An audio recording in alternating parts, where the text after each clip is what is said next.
Chapter 1. The surprising power of tiny habits. Success is the product of daily habits, not once-in-a-lifetime transformations. You should be far more concerned with your current trajectory than with your current results. Small changes often appear to make no difference until you cross a critical threshold. The most powerful outcomes of any compounding process are delayed. You need to be patient. An atomic habit is a little habit that is part of a larger system. Just as atoms are the building blocks of molecules, atomic habits are the building blocks of remarkable results. If you want better results, then forget about setting goals. Focus on your system instead. You do not rise to the level of your goals. You fall to the level of your systems. Chapter 2. How your habits shape your identity, and vice versa. Changing our habits is challenging for two reasons. 1. We try to change the wrong thing, and 2. We try to change our habits in the wrong way. There are 3 layers of behavior change: a change in your outcomes, a change in your processes, or a change in your identity. Outcomes are about what you get. Processes are about what you do. Identity is about what you believe. With outcome-based habits, the focus is on what you want to achieve. With identity-based habits, the focus is on who you wish to become. The ultimate form of intrinsic motivation is when a habit becomes part of your identity. It is a simple 2-step process. Decide the type of person you want to be. Prove it to yourself with small wins. Ask yourself, who is the type of person that could get the outcome I want? Chapter 3. How to build better habits in 4 simple steps. Whenever you want to change your behavior, ask yourself: 1. How can I make it obvious? 2. How can I make it attractive? 3. How can I make it easy? 4. How can I make it satisfying? A habit is a behavior that has been repeated enough times to become automatic. The ultimate purpose of habits is to solve the problems of life with as little energy and effort as possible. Any habit can be broken down into a feedback loop that involves 4 steps: cue, craving, response, and reward. The 4 laws of behavior change are a simple set of rules we can use to build better habits. They are: 1. Make it obvious; 2. Make it attractive; 3. Make it easy; and 4. Make it satisfying. Chapter 4. The man who didn't look right. If you're having trouble determining how to rate a particular habit, ask yourself: does this behavior help me become the type of person I wish to be? Does this habit cast a vote for or against my desired identity? With enough practice, your brain will pick up on the cues that predict certain outcomes without consciously thinking about it. Once our habits become automatic, we stop paying attention to what we are doing. The process of behavior change always starts with awareness. You need to be aware of your habits before you can change them. The habit scorecard is a simple exercise you can use to become more aware of your behavior. Chapter 5. The best way to start a new habit. The first law of behavior change is make it obvious. Many people think they lack motivation when what they really lack is clarity. The Diderot effect states that obtaining a new possession often creates a spiral of consumption that leads to additional purchases. One of the best ways to build a new habit is to identify a current habit you already do each day and then stack your new behavior on top. This is called habit stacking. Chapter 6. Motivation is overrated. Environment often matters more. Environment is the invisible hand that shapes human behavior.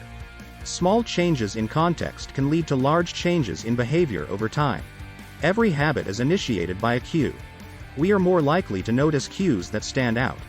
Make the cues of good habits obvious in your environment. Gradually, your habits become associated not with a single trigger but with the entire context surrounding the behavior. The context becomes the cue. It is easier to build new habits in a new environment because you are not fighting against old cues. Chapter 7. The secret to self-control. The inversion of the first law of behavior change is make it invisible. Once a habit is formed, it is unlikely to be forgotten. People with high self-control tend to spend less time in tempting situations. It's easier to avoid temptation than resist it. One of the most practical ways to eliminate a bad habit is to reduce exposure to the cue that causes it. Self-control is a short-term strategy, not a long-term one. Chapter 8. How to make a habit irresistible. The second law of behavior change is make it attractive. The more attractive an opportunity is, the more likely it is to become habit-forming. Habits are a dopamine-driven feedback loop. When dopamine rises, so does our motivation to act. It is the anticipation of a reward, not the fulfillment of it, that gets us to take action. The greater the anticipation, the greater the dopamine spike. Temptation bundling is one way to make your habits more attractive. The strategy is to pair an action you want to do with an action you need to do. Chapter 9. The role of family and friends in shaping your habits. The culture we live in determines which behaviors are attractive to us. We tend to adopt habits that are praised and approved of by our culture because we have a strong desire to fit in and belong to the tribe. We tend to imitate the habits of three social groups: the close, family and friends; the many, the tribe; and the powerful, those with status and prestige. If a behavior can get us approval, respect, and praise, we find it attractive. Chapter 10. How to find and fix the cause of your bad habits. The inversion of the second law of behavior change is make it unattractive. Every behavior has a surface-level craving and a deeper underlying motive. Your habits are modern-day solutions to ancient desires. The cause of your habits is actually the prediction that precedes them. The prediction leads to a feeling. Chapter 11. Walk slowly, but never backward. The third law of behavior change is make it easy. The most effective form of learning is practice, not planning. Focus on taking action, not being in motion. Habit formation is the process by which a behavior becomes progressively more automatic through repetition. The amount of time you have been performing a habit is not as important as the number of times you have performed it. Chapter 12. The law of least effort. Human behavior follows the law of least effort. We will naturally gravitate toward the option that requires the least amount of work. Create an environment where doing the right thing is as easy as possible. Reduce the friction associated with good behaviors.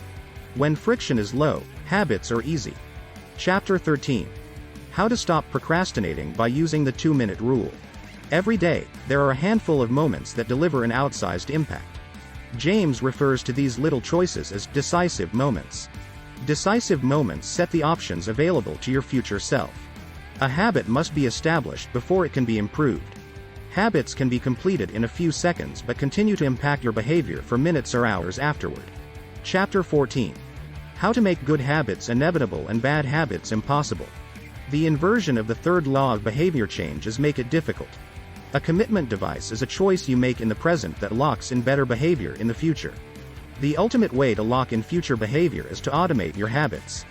One-time choices, like buying a better mattress or enrolling in an automatic savings plan, are single actions that automate your future habits and deliver increasing returns over time. Using technology to automate your habits is the most reliable and effective way to guarantee the right behavior. Chapter 15. The cardinal rule of behavior change. The fourth law of behavior change is make it satisfying. We are more likely to repeat a behavior when the experience is satisfying. The human brain evolved to prioritize immediate rewards over delayed rewards. To get a habit to stick, you need to feel immediately successful, even if it's in a small way.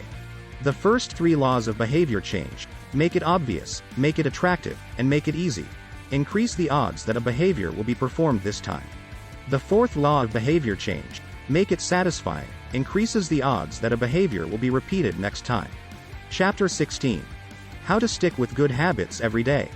Named after the economist Charles Goodhart, Goodhart's law states, when a measure becomes a target, it ceases to be a good measure. One of the most satisfying feelings is the feeling of making progress.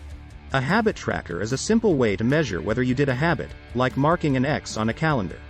Just because you can measure something doesn't mean it's the most important thing. Chapter 17. How an accountability partner changes everything. The inversion of the fourth law of behavior change is make it unsatisfying. We are less likely to repeat a bad habit if it is painful or unsatisfying.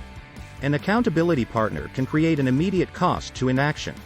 We care deeply about what others think of us, and we do not want others to have a lesser opinion of us. Knowing that someone else is watching you can be a powerful motivator. Chapter 18. The truth about talent, when genes matter and when they don't. The secret to maximizing your odds of success is to choose the right field of competition. Genes cannot be easily changed, which means they provide a powerful advantage in favorable circumstances and a serious disadvantage in unfavorable circumstances. Play a game that favors your strengths. If you can't find a game that favors you, create one. Chapter 19. The Goldilocks Rule, how to stay motivated in life and work. The Goldilocks Rule states that humans experience peak motivation when working on tasks that are right on the edge of their current abilities. Chapter 20. The downside of creating good habits. The upside of habits is that we can do things without thinking. The downside is that we stop paying attention to little errors. Habits plus deliberate practice equals mastery. Reflection and review is a process that allows you to remain conscious of your performance over time. The tighter we cling to an identity, the harder it becomes to grow beyond it.